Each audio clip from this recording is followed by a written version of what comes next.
تو حضور علیہ السلام نے آخر میں فرمایا کہ میں تمہیں سارے معاملات کی جڑ ہی نہ بتا دوں، خلاصہ ہی نہ بیان کر دوں؟ قلت بلا یا نبی اللہ، میں نے کہا اے اللہ کے نبی کیوں نہیں؟ فاخذ بلسانہ، حضور نے اپنی مبارک زبان کو پکڑا، فقال، اور فرمایا کف علیک ھذا، کہا اس کو روک لے، اس کو کنٹرول کر لے۔ تو کہتے ہیں میں نے کہا اے اللہ کے پیارے محبوب صلی اللہ علیہ وسلم، جو ہم باتیں کرتے ہیں اس سے بھی مواخذہ ہوگا؟ یعنی عمل پر تو پکڑ ہوگی، لیکن جو ہم زبان سے بات نکال دیتے ہیں تو کیا اس بات پر بھی مواخذہ ہوگا؟ تو حضور علیہ السلام نے ارشاد فرمایا کہ لوگ منہوں کے بل یا ٹھوڑیوں کے بل جہنم میں ڈالے جائیں گے، یہ ان کے بولے ہوئے بولوں کی وجہ سے ہوگا، ان کی زبان کی کمائی کی وجہ سے ہوگا۔ تو اپنی زبان کی حفاظت کرو تو جنت کا داخلہ مل جائے گا۔ تو گویا زبان کی حفاظت سے لے کر کے اللہ کے حضور سجدے تک اور اللہ کی عبادت تک، یہ ہے وہ نصاب جو جنت میں جانے کا ہے۔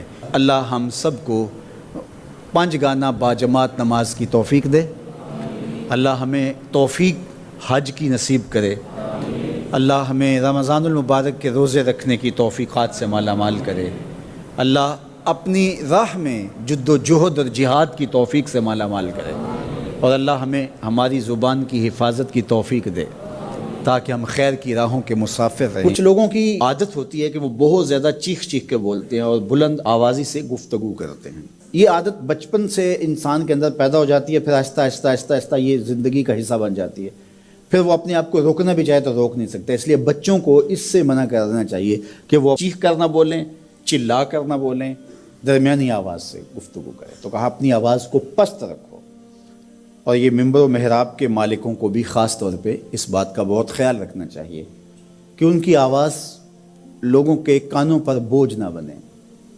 آج کل تو یہ ساؤنڈ سسٹم لگے ہوئے ہیں، اور پھر ماشاءاللہ کچھ لوگ تو یہ ایکو کا بھی ضرورت سے زیادہ استعمال کرتے ہیں۔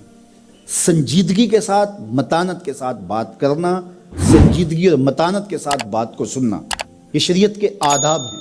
جب کسی سے ہم کلام ہوں تو آپ بھی بلند آواز نہ ہو، اور دوسرا وہ اس کا جو جواب دے رہا ہو اس کی توجہ بھی بھٹکنے نہ پائے، وہ اپنے احساسات سے یہ بات بتائے، اور کہیں جواب دینا ضروری ہو تو حرج بھی نہیں ہے۔ آواز کو معتدل رکھو، خوبصورت رکھو، تو جس طرح بولنے کے آداب ہے اس طرح سننے کے بھی آداب ہے۔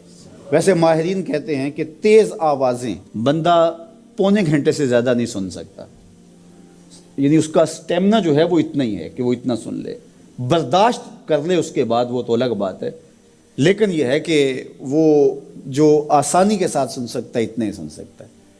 تو اس لیے یہ جو لیکچر بھی ہوتے ہیں جو دنیا کی بڑی یونیورسٹی ہیں، وہاں بھی انہوں نے لاکھوں روپے دے کر کے دنیا کے ماہرین بلائے ہوتے ہیں مختلف مضامین پر، لیکن پیریڈ کا دورانیہ یہ نہیں ہوتا وہ 3 گھنٹے کا لیکچر دے رہے ہوں۔ انسان کی جو ہے وہ ایک کیپیسٹی ہے، اس سے آگے نہیں وہ بڑھ سکتا۔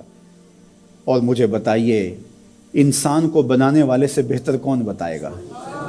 قرآن بتاتا ہے، کیا بتاتا ہے؟ وَغْضُضْ مِنْ صَوْتِكَ، اپنی آواز کو پست رکھو۔ باقی اس کے الگ احکام ہیں کہ اذان دے رہے ہیں، آپ کسی کو پکار کر رہے ہیں، جنگ میں رجز ہے یا کوئی اور بات ہے۔ ابھی لائٹ چلی جاتی ہے اور دور تک لوگ بیٹھے ہیں تو مجھے لامحالہ طور پہ اونچا بولنا پڑے گا، میری آواز اونچی ہے تو میں کوشش کروں گا آخری شخص تک آواز پہنچے، وہ ایک الگ بات ہے۔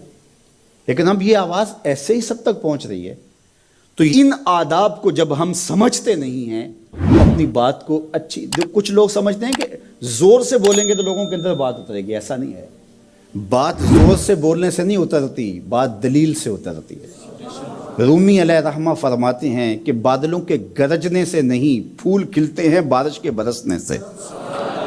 تو بارش برسے گی تو پھر پھول کھلیں گے، بلکہ وہ جتنی آہستہ آہستہ برسے گی اتنی ہی جذب ہوتی چلی جائے گی۔